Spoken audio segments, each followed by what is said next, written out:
오늘은 우리가 이제 세 가지 큰 교리를 다시 한번 살펴보기로 했습니다. 처음에는 이제 성경에 관한 교리, 그래서 성경론 봤고요. 오늘은 구원에 관한 교리, 구원론을 보겠습니다. 이거는 뭐 말할 것도 없이 전도 선교의 굉장히 필수 내용입니다. 뭐 성경도 그렇지만 그리고 이 다른 어떤 교회도 구원과 직접 관련은 없지만 그래도 관련이 있지만 이것은 이 구원론은 우리가 전도 선교할 때는 반드시 필요한 것입니다. 다시 한번 여러분들 다 대부분 알고 계신 내용이지만 이제 이번 달은 특별히 선교의 달로 세웠고 이제 이번 달부터 다음 달까지 계속 우리가 혼두를 마지막 예약하기 전에 혼두를 기도하고 그들에게 이제 복음을 전하고 초청하고 하는 일을 해야 될 건데 우리가 먼저 이게 무장을 하는 그런 것이 필요합니다. 자, 그러면 아주 기본적인 건데 구원의 의미가 뭐냐예요, 그죠? 구원의 의미.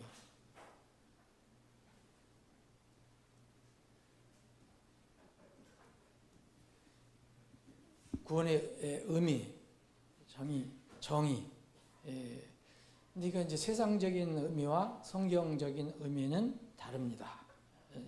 세상적인 의미는 이제 육체적이고 물리적인 그런 것을 이제 해결받는 것을 구원이라고 그러잖아요.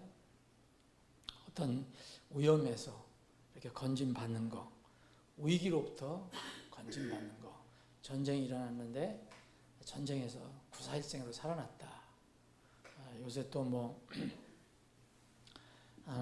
등산을 했는데 미끄러져 갖고서 산에서 미끄러져 갖고서 어디 떨어졌는데 거의 죽어가는데 SOS를 넣었더니 뭐 헬리콥터가 날아와서 그 사람을 건져냈다. 이걸 구원이라고 그러죠. 세상에서는 이렇게 얘기합니다. 이게 이제 일반적인 개념입니다. 근데 성경은 좀 달라요. 성경은 이제 영적인 것을 얘기하는데 영원한 위험으로부터 건짐을 받는 것을 얘기합니다.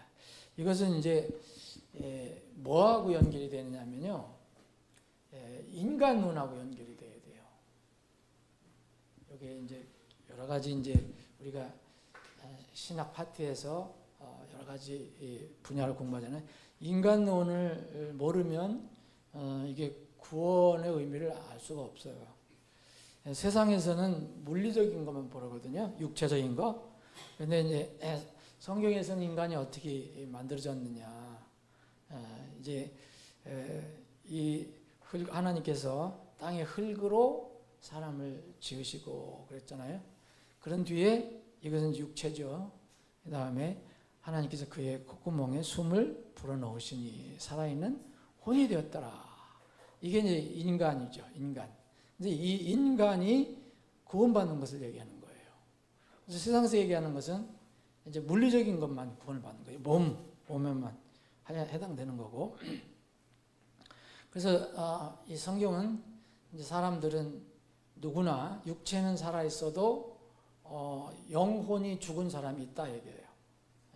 그래서 우리가 지금 세상에 나가 보면 똑같이 걸어다니고 똑같이 밥을 먹고 똑같이 이야기를 하지만 거기에는 죽어 있는 사람이 있고 하나님이 보시기에 죽어 있는 사람이 있고 살아있는 사람이 있단 말이에요.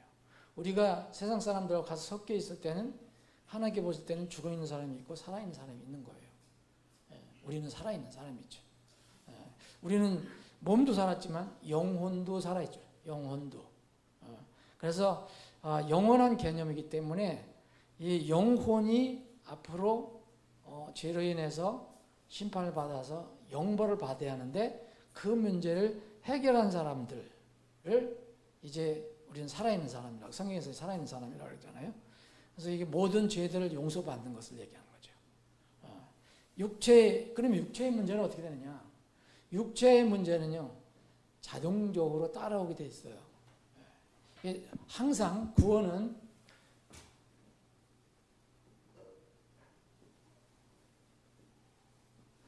이렇게 우리가 하나님께서 우리를 지으실 때 흙으로 몸을 지으시고 그 다음에 하나님이 숨을 불어넣으셨더니 영을 불어넣으셨더니 사람이 혼이 되었다 그랬잖아요. 근데 이제 구원을 받을 때는 이제 이거 먼저입니다. 이거는 몸은 영혼을 감싸고 있는 거예요. 그래서 영혼이 구원을 받으면 이거는 따라오게 되어 있어요. 이거를 구원을 받고 몸이 구원받지 못한 사람 아무도 없어요. 문제는 이게 불행하게도 이게 구원을 받지 못하도 구원받은 사람은 나중에 몸이 다시 주님께서 만들어주신 대로 그대로 회복이 됩니다. 우리가 기다리는 그게 휴거가 그거예요. 휴거라는 것은 뭘 얘기합니까? 죽어있던 사람이 무덤에 묻혀있던 사람이 그 몸이 벌써 무덤에 묻혀 있어서 오래된 사람은 썩어서 이제 먼지가 되잖아요. 흙으로 되잖아요. 몸이 없어요. 몸이. 근데 그 영혼은 하나님 편에 있거든요. 그런데 그 나팔 소리가 나면 이게 먼저 살아나. 이게 이 위에 있던 영혼이 이 몸으로 와서 이게 죽은 사람이 먼저 살아나는 거예요. 우리가 절대 먼저 살아나는 게 아닙니다. 살아있는 사람은 이분들이 먼저 일어나고 그 뒤에 우리도 이제 공중으로 끌어올려가는 거예요. 주님께서 채 올라가는 거예요. 우리가 변화돼서. 그러니까 근데 이것 때문에 사람들이 구원을 얘기해도 실감을 안 하는 거예요. 이게 큰 문제예요. 당장 육체적인 구원 문제를 얘기하면 다 대부분 눈을 기울여요. 귀를 기울여요. 눈을 번쩍거리고. 당장 몸에 이게 병든 사람 있으면 이거 먹으면 좋다든지 뭐 하면 좋다 다 귀를 기울이잖아요. 근데 그 영혼은 병이 들었고 죽어가는데도 관심이 없어요. 그래서 이 인간이 어떤 것인가를 사람들이 깨달아야 되는데 이게 참 어려운 거예요. 그래서 성경을 읽을 수밖에 없어요. 아무리 얘기해도 하나님이 어떻게 지어졌는가, 사람들이 어떻게 지어졌는가를 알아야 되잖아요. 여러분들이 전도하실 때 그리고 가까이 있는 사람들은 이걸 얘기할 때 참 그게 어떤 때는 막막하잖아요. 사람들이 그게 못 알아듣고 또 한번 반박하고 그러면 다음 말할 게 없어. 이게 참 어려운 문제예요. 그래서 이 육체 문제는 절대 먼저 앞서는 게 아니다. 그 수많은 사람들이 이 환란 때, 이 초세기에도 대환란이 오지만 초세기에도 어마어마한 사람이 우리 제주의 성도들은 이 순교를 당했어요. 불에 타 죽기도 하고 물에 빠져 죽기도 하고 얼마나 참수도 당하고 그런 사람들이 왜 그렇게 하겠어요? 이걸 알기 때문에 그런 거죠. 근데 몸만 살리려고 하는 사람들은 나중에 멸망당하는 거예요. 이 몸 때문에 여러분 저기 나중에 이제 요한계시록 공부할 때 보면 적그리스도가 나타나잖아요. 적그리스도가 나타날 때 짐승이 나타날 때 묘하게 거기서 짐승에게 이제 경배하는 사람이 나타나요. 두 사람입니다. 그랬더니 우리는 미리 올라간다고 믿고 있지만 근데 그때 환란 때 복음을 통해서 구원받은 사람들이 있거든요. 유대인들이 많이 그럴 거고 또 이방인들도 있을 것이라고 믿는데 근데 그 사람들이 나중에 짐승이 나타나서 이제 강요를 하죠. 세상이 다 그렇게 돌아가니까. 근데 어떤 사람은 그것을 받아들이지 않아요. 차라리 자기 목숨을 버리죠. 그래서 이제 환란 순교라고 그러잖아요. 환란 시대의 순교. 이 사람들은 이걸 알아요. 구원받았기 때문에 몸은 나중에 또 내가 회복될 수 있다. 이게 진정한 구원받은 사람이에요. 지금 평화 시대라 잘 몰라요. 근데 그때는 그게 명확하게 드러납니다. 이게 이게 계시록 13장에 보면 666이 나타나잖아요. 근데 적지 않은 사람들이 그걸 경배한다고 나오는 거예요.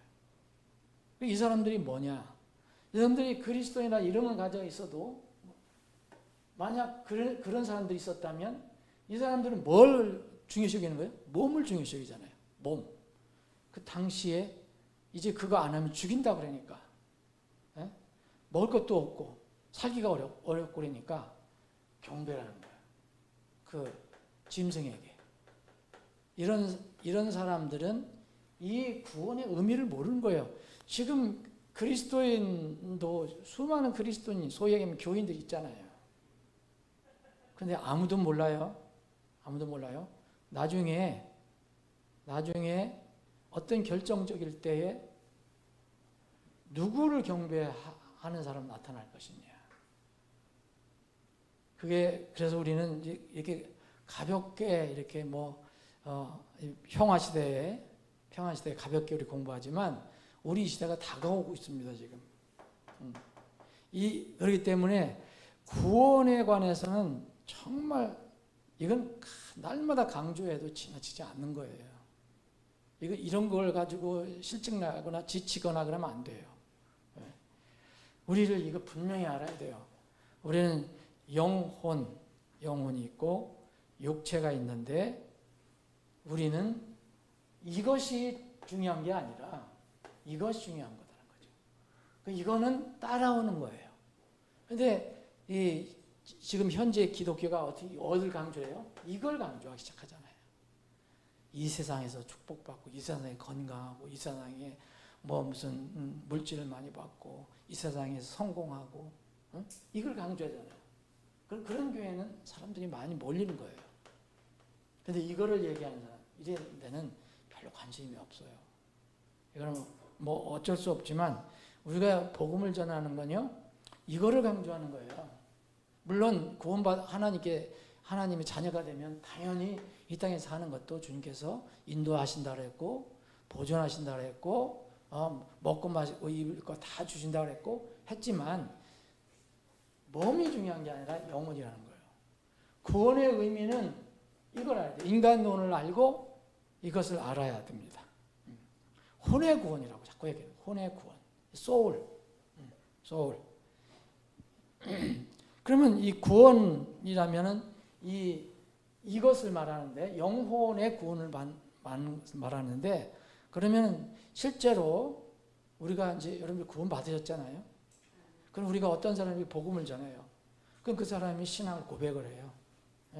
그 사람이 그걸 다 몰라도 느끼지 못해도 실제로 그 마음의 진정으로 고백을 해서 내가 이제 하나님의 자녀가 됐습니다. 예수님께서 내 모든 죄를 용서해 주신 것을 믿습니다. 그러면은 이 사람이 이 고백을 하는 순간 하나님께서는 이 영혼을 어디다가 옮겨 놓으시느냐 하면 우리 안에 영혼이 있지만 우리를 어디다 옮겨 놓으시냐면 다른 데로 옮겨 놓으신다고 얘기해요. 우리 이건 못 느끼는 거예요, 여러분. 이거 왜 내가 못 느낄까? 느낄 필요 없어요. 신비적으로 알 필요도 없어요. 우리는 어떤 곳으로 옮겨진다고 얘기해요. 이런 것들을 이제 우리가 실감을 잘 못할 때가 있는데 우리가 성경을 읽으면서도 실감 못할 때가 있어요. 그러나 이것은 하나님의 말씀이에요. 하나님은 거짓말 하시지 않는 분이에요. 우리가 예수 그리스도를 믿는다 했잖아요. 우리의 구원주가 누굽니까? 예수님이잖아요. 주인이잖아요. 그럼 우리가 그 구원을 받는 순간 어떻게 하냐면 우리가 이미 하나님 편에서 볼 때는 골로새서 1장 13절 보면 그분께서 우리를 어둠의 권능에서 건져냈어요. 우리 육체는 여전히 여기에 있지만 건져내시고 자신의 사랑하는 아들의 왕국으로 옮기셨으니 그랬어요. 자신의 사랑하는 아들 예수 그리스도의 왕국으로 옮겨놓으셨다는 거예요. 이게 하나님의 나라잖아요. 이게 바로 우리 모습이에요. 여러분들의 영혼은 지금 하늘 왕국에 있습니다. 우리가 못 느끼는 것뿐이에요. 자, 14절 보면 그분 안에서 우리가 그분의 피를 통해 구속고 죄들이 용서받았다. 자, 우리가 죄를 용서받은 거잖아요. 죄를. 예수님의 피를 믿고 구속을 받았어요. 죄를 용서받았어요. 그게 뭐냐? 구원받았다고 얘기하잖아요. 나는 믿습니다. 나는 죄를 용서받았습니다. 예수님께서 내 죄를 용서해 주셨다는 게 정말 감사합니다. 네, 믿습니다. 그러면 믿음의 고백을 하잖아요. 그러면 죄들의 용서를 받았다고 고백하잖아요. 그러면은 하나님 편에서 볼 때는 어떻게 된 거예요? 우리는 그 순간 하늘 왕국에 옮겨진 거죠. 우리는 이 땅에 지금 있어도 이게 구원입니다. 이게 구원.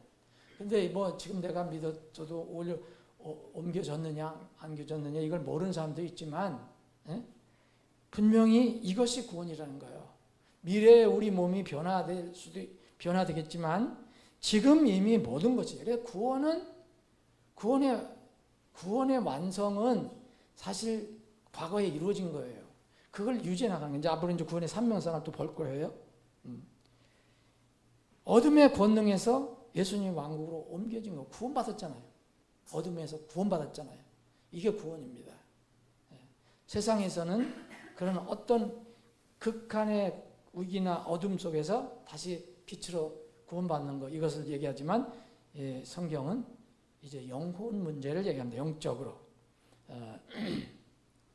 그래서 똑같은 골로새서 교인들에게도 얘기하고 에베소 교인들에게도 똑같은 말씀이 있어요.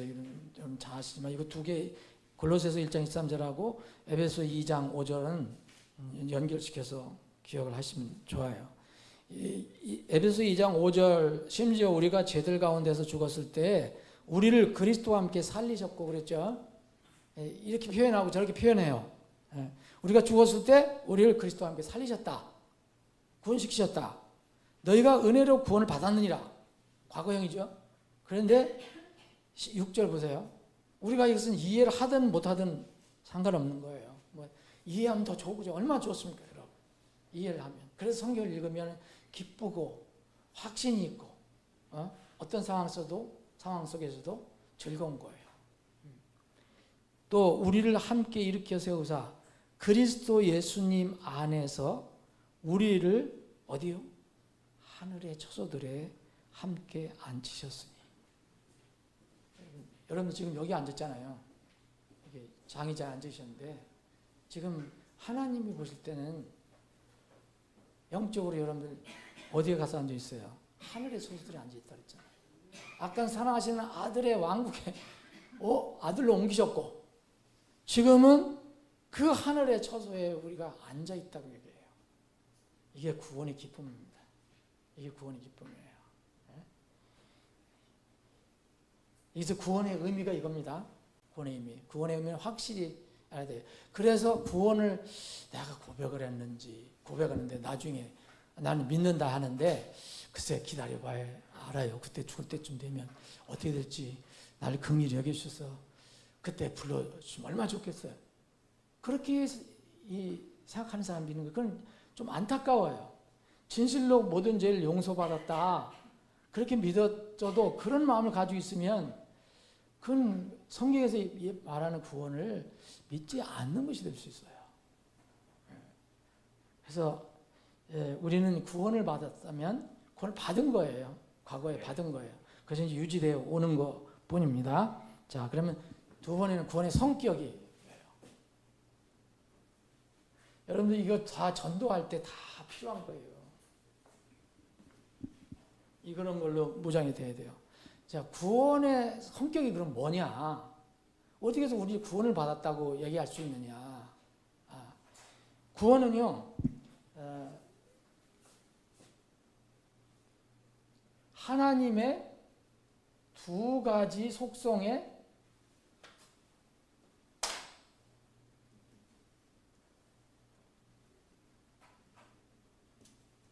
만족을 얘기해요.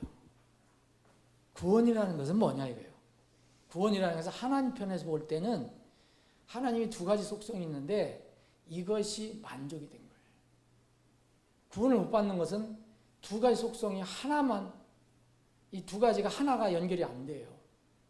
자, 하나님의 큰 속성 두 가지 많이 있지만 두 가지 아시죠? 예. 공의입니다. 공의. 의라는 거예요. 의, 공의. 이걸 거룩이라고 그래요. 거룩. 또 하나는 사랑이죠. 사랑. 하나님이 성경에서 얘기하는, 그래서 하나님은 사랑이시니라 얘기한 거예요. 그리고 하나님은 나는 거룩하니라. 내가 거룩하니 너희도 거룩하라 그랬어요. 거룩, 거룩, 거룩. 하나님께 쓰는 가장 여러 가지 그 속성 중에서 가장 큰 두 가지 속성이 있어요. 이게 만족이 되는 거예요. 이게 두 가지는 어떤 면으로 보면 상충이 되거든요. 자, 하나님이 공의는 뭘 요구하느냐면 심판을 요구해요. 정죄를 요구한단 말이에요. 거룩하지 않은 것은 반드시 심판을 받아야 돼요. 정죄를 해야 돼요. 이게 거룩, 이게 공의예요. 그래서 여기까지 율법이 나온 거예요. 율법은 정죄하는 거예요.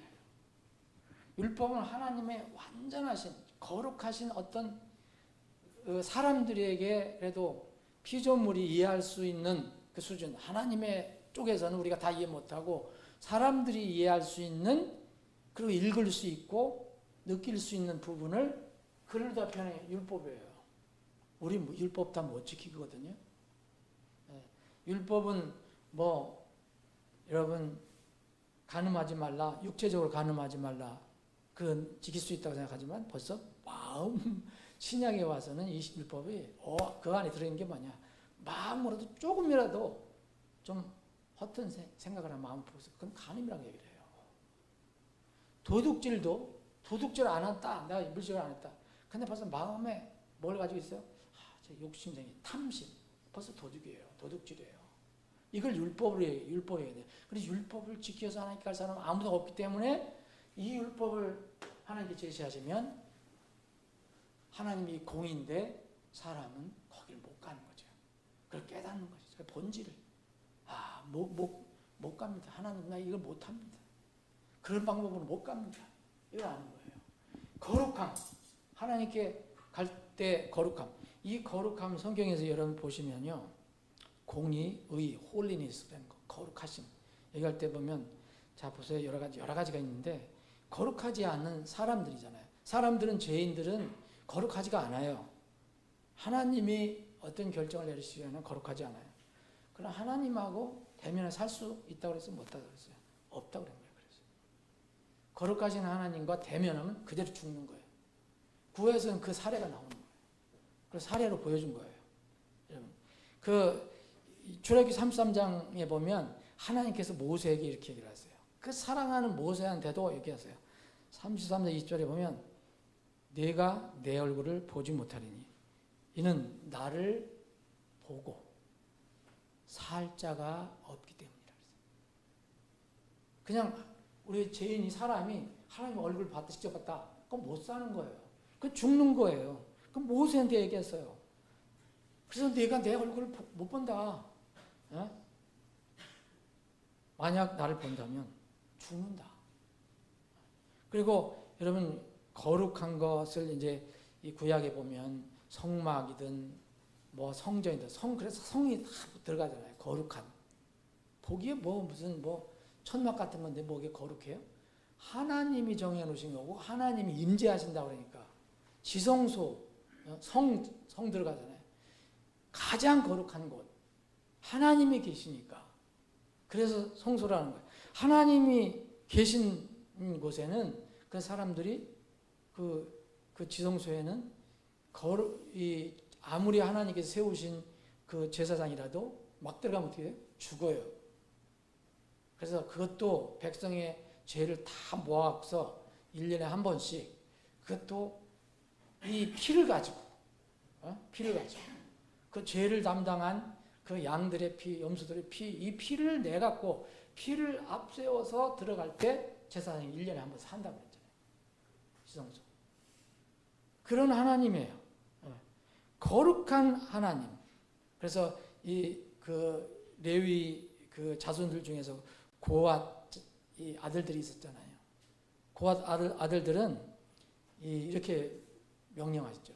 너희들 그 성막에서 특별히 너희들이 이제 성막에서 주로 일을 하는데 너희들이 거룩한 것을 만지면 안 돼. 하나님께서 말씀하셨어요. 왜냐하면 그래서 하나님을 상징하기 때문에 그런 그 명령을 주신 거예요. 그래서 그들이 그것을 이게 만지지 않게 하고 하시면서 이렇게 말씀하세요. 이게 내가 왜 이렇게 명령하는지 아냐? 너희들이 죽지 않게 하기 위해서. 여러분 성경 한번 읽어보세요. 그러면 레위기도 읽어보시고 민수기도 읽어보시고 그 또 여기에 보면 거룩한 것들을 이제 덮기도 하고 뭐 이게 뭘 이제 그 전에 이제 법궤를 또 옮겨가야 되잖아요. 법궤를 옮겨가야 되거든요. 그럼 그걸 누가 해요? 다른 백성은 못해요. 레위 아들들만 해요. 그 레위 아들들까지도 하나님께 지정하신 레위 아들들까지도 그걸 손을 대면 안 돼요. 거기다 손을 대지 않고 정말 조심스럽게 막대기로 끼고 어깨에 메고 손을 대지 않도록. 왜냐하면 죽지 않게 하기 위해서. 그리고 심지어는 법궤 열어보지 마라. 너 들여다보면 너희들 죽는다. 그렇게 말씀하셨어요. 하나님의 어떤 거룩한 상징이었기 때문에 이런 것들이 바로 그런 의미에서 그렇게 하는 거예요. 이런 사무엘하 6장에 나와 있는 그 유명한 사건 아시죠? 우사 왜 죽었어요? 우사. 하나님을 만진 거로 간주한 거예요. 애꿎게 왜 저를 죽였냐면 구약에는 그런 진리가 깔려 있는 거예요. 모세에게 너 내 얼굴을 보면 너 죽어. 왜? 나는 거룩한 하나님이야. 네 피조물 죄인들은 나를 보면 안 돼. 왜냐하면 거룩하시기 때문에 죄 있는 분. 그래서 우리가 앞으로 하나님께 가서 하나님을 뵌다면 주님을 본다면 여러분은 어떻게 돼야 돼요? 우리는 거룩한 사람이 돼야 되는 거예요. 하나님 보실 때. 그래서 거룩한 사람만 가고 거룩한 사람만 하나님 전전에 간대요. 그렇지 않으면 다 죽을 수밖에 없어요. 그래서 멀리 떨어져 들어가서 하나님이 없는 곳에 가서 살 수밖에 없는 거예요. 우사가 법궤가 흔들리는 것을 법궤 흔들리면 안 되는데 구름 아래 끌고 가는데 막 흔들렸더니 땅이 울퉁불퉁하니까 흔들렸으니까 떨어질까 봐서 그냥 손을 나쁜 건 아니잖아요. 손을 댔더니 죽상 거예요. 바로 그런 원리 때문에 하나님의 공의를 나타내는 거룩함. 또 하나는 뭐예요? 사랑이라 했잖아요. 하나님 사랑. 하나님의 사랑은 사람들이 이해를 다 못해요. 하나님의 사랑은 정말 우리는 그냥 피조물이기 때문에 이해를 못해요. 그래서 이걸 러브라고 또 체리티라고 하고 요한일서 4장 8절 16절은 하나님은 사랑이시라. 하나님은 사랑하시는 분이다. 하나님은 사랑이 많으신 분이다가 아니에요. God is love예요. God is love. 하나님 사랑. 이렇게 강조를 했는데 그래서 우리가 가지고 있는 사랑 있잖아요. 우리가 다 사랑을 가지고 있잖아요. 그런데 우리가 먼저 하나님 사랑한 것이 아니고 하나님이 우리를 사랑하셨다 그랬잖아요. 요한일서 4장 10절에 보면 우리가 그분을 사랑하는 것은 그리고 19절 요한일서 4장 10절 19절 보시면 우리가 그분을 사랑할 수는 있는데 근데 우리가 먼저 그분을 사랑한 것이 아니에요. 그분께서 우리를 사랑하셨기 때문에 우리가 그분을 사랑하는 거라고 그랬어요. 그리고 성경에서 사랑은 무슨 의미냐면 하나님께서 죄인들이 우리를 사랑하신 것이 사랑이라고 그랬어요. 그 요한일서 4장 10절에. 이게 사랑의 정의예요. 세상의 정의 다 다릅니다. 구원, 세상의 정의 의미 전혀 달라요. 성경. 사랑도 세상의 정의 달라요. 세상은 여기 육체적인 사랑, 물질적인 사랑, 그리고 감정적인 사랑 다 포함해요. 그런데 하나님 성경에서 말하는 사랑은 거룩하신 이 공의를 가지신 하나님께서 죄인들을 긍휼히 여겨주셨다는 거예요. 다 이해 못하더라도. 그러면 이 두 속성의 만족이 어디서 이루어져야 돼요? 어떻게 해서 하나님의 공의와 만지면 죽고 봐도 죽는데 어떻게 해서 우리가 하나님 자녀가 될 수 있어요? 하나님이 사랑 있잖아요. 이것이 이겁니다. 만족된 것이 이거예요. 십자가. 자, 십자가는 이렇게 됐죠. 이건 사람과 사람 사이를 얘기했잖아요. 이건 뭐예요? 하나님과 사람, 이 땅과 하늘과 땅을 얘기해요. 예수님이 어떻게 했어요? 예수님이 하나님이 공의 때문에 십자가에서 죽으셔요. 피 흘리실 수밖에 없어요. 죄는 피를 요구하잖아요. 그리고 사랑이 있어요. 사랑은 뭐예요? 하나님께서 이 아들을, 태초로 있던 하나님의 그 아들, 하나님이셨던 아들을 이 죄인들을 위해서 보내셨어요. 그걸 우리가 어떻게 이해해요? 여러분들 논리로 이해할 수 있어요? 그 하나님의 말씀 이해는 이해가 안 돼요. 그래서 이 하나님의 사랑을 진실로 아는 사람은 눈물이 나는 거예요. 강up하는 거예요. 강up하는 거예요. 이게 뭐 가볍게 복음을 우리는 뭐 이게 간단하게 전할 수 있지만 진실로 그 사람 마음에 들어갈 때, 그 사람 들어갈 때 인간 눈을 알고 내가 어떤 존재인가. 에? 여기 인간 눈에 이제 창조도 있지만 그 다음에 뭐예요? 죄까지 얘기해야 되잖아요. 인간이 죄를 졌잖아요. 그래서 앞으로 어떻게 될 인간인 게 인간 눈은 마지막까지 나와요. 죄를 해결 못하면 멸망이다. 그 지옥이다. 이게 인간 눈. 이런 인간이었는데 그 거룩하신 하나님이 어떻게 나 같은 인간을 사랑을 하셨는가? 그럼 사랑을 어떻게 하셨어? 하나님 그냥 내가 공의로 있고 나 사랑하니까 너희들 다 구원받아. 너는 다 내 천국으로 그렇게 이야기하시냐? 하나님은요 모든 것을 만족시켜야 돼요. 그냥 말로 하시는 게 아니잖아요. 공의는 어떻게 만족하셔요? 십자가에서 누군가 피를 흘려야 되잖아요. 그 우리가 만약 이것을 못 알았으면 우리가 피를 흘려야 되는 거죠. 우리가 죽어야 된다는 거예요. 지옥 가는 거예요. 공의 때문에. 여러분 지옥은 왜 있어요? 공의 때문에 있는 거예요. 천국은 왜 있어요? 우리 오늘 말할 것 때문에 사랑 때문에 있는 거예요. 그래서 예수님이 죽으셨잖아요. 피를 흘리셨잖아요. 공의를 만족시켜드렸어요. 피 흘림이 없으면 제사함이 없느니라. 죄의 삭은 사망이라. 예수님이 그래서 그렇게 고통스럽게 우리가 다 그분의 그 어떤 그 내면 과정을 다 이해 못하더라도 그 성경이 그 표현한 거예요. 그렇게 막 그냥 고통스럽게 땀 흘리시면서 막 기도하실 때 그게 피차가 떨어졌더라. 땀이. 그 우리가 어떻게 이해해요? 주여 나를 왜 버리시나니까 십자가에서. 아버지 왜 나를 버리시나니까. 그러나 아버지 뜻대로 하옵소서. 이게 하나님의 공의예요. 공의. 그런데 이건 어떻게 돼요? 하나님의 사랑과 공의가 하나가 연결된 거죠. 그게 십자가예요. 하나님께서 세상을 이처럼 사랑하사 자신의 독생자를 주셨으니 사랑 아니면 못하죠. 공의만 있다면 그냥 죽이면 되죠. 우리를 그냥 죄인들을 그냥 죽으면 되는 거예요. 죽으면. 근데 하나님 사랑이 있기 때문에 그 아들을 보냈어요. 우리는 죄인이 죄인 문제를 해결 못했잖아요. 당연히 우리가 여러분들 피 흘려서 죽잖아요. 피 흘려 죽으면 그건 우리 죄가 때문에 죽는 거예요. 근데 이분은 어디예요? 예수 그리스도는 태초에 있던 하나님이시라는 거예요. 근데 이 하나님을 아무 죄 없는 하나님을 여기다가 달았어요. 어디에다가? 이 인간들의 모든 죄를 덮어씌우고 여기에다가 달아서 죽여버렸어요. 그게 십자가예요. 그게 하나님의 사랑이에요. 그래서 공의와 사랑이 만났어요. 그래서 구원이 이루어진 거예요. 이것이 바로 하나님의 두 속성의 만족입니다.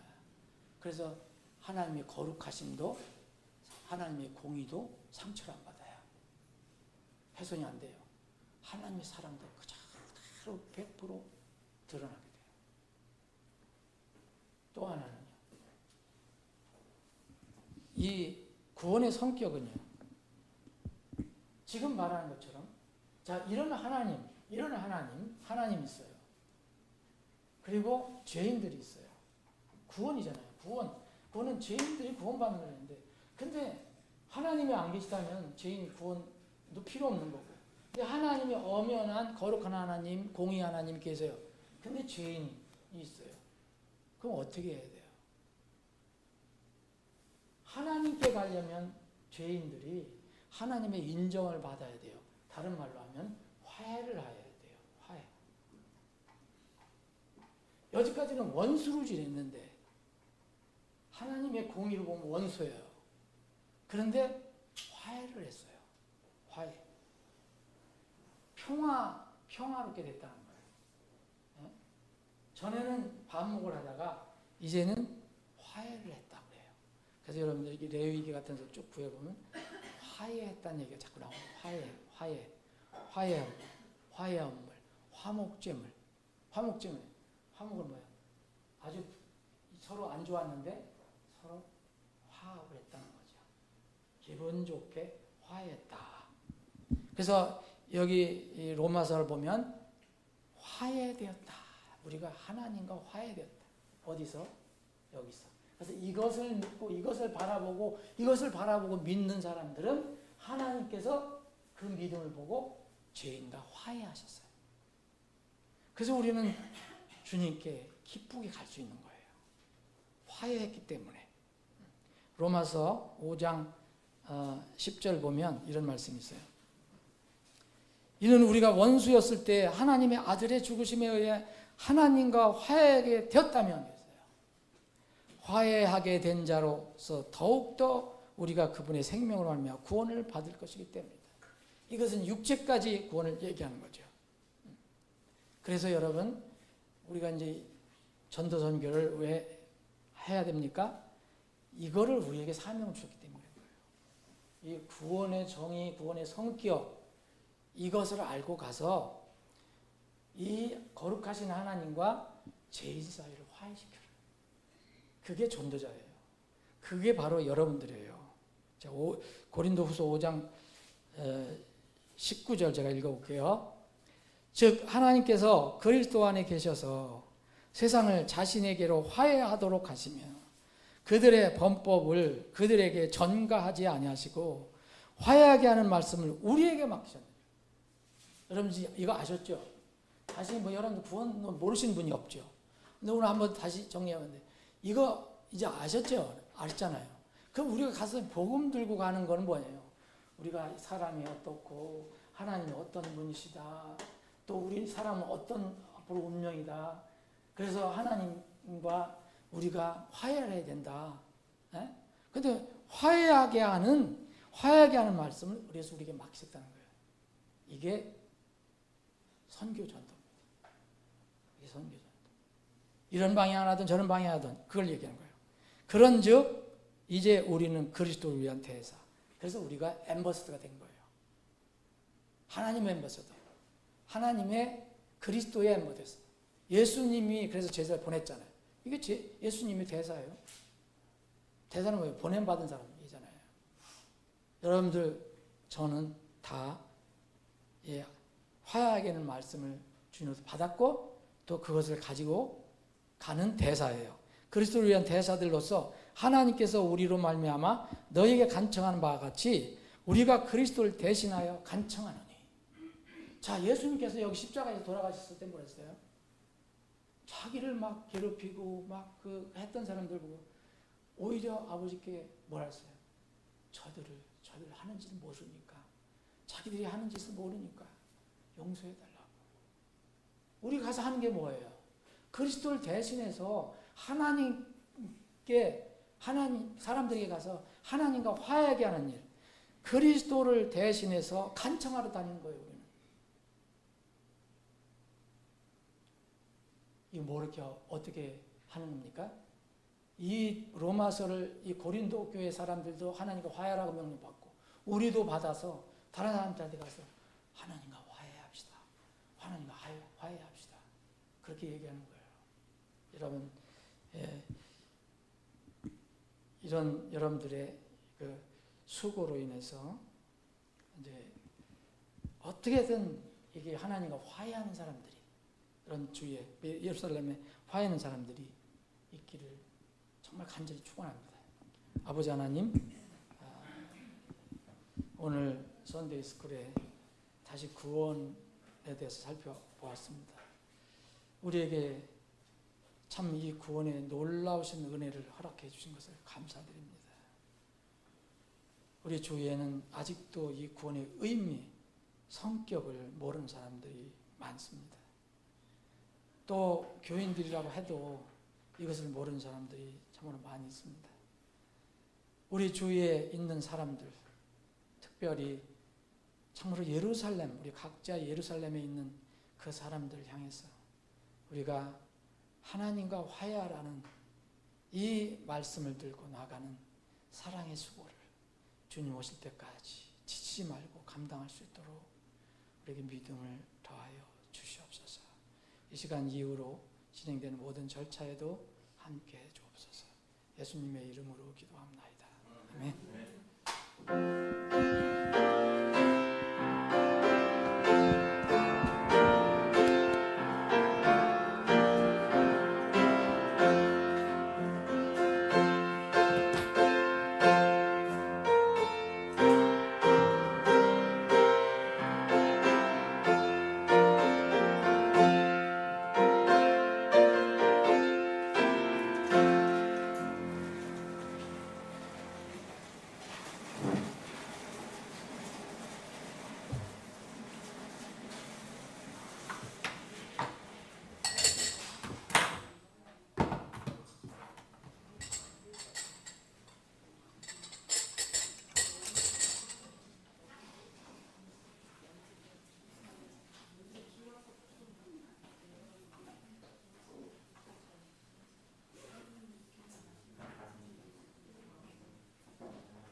안녕하세요. 반갑습니다. 우리 찬양으로 기쁘게 예배 시작하도록 하겠습니다. 감사합니다.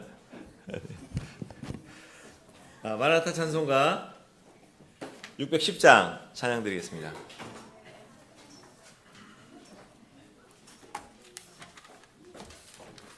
마라나타 찬송가 610장 찬양 드리겠습니다.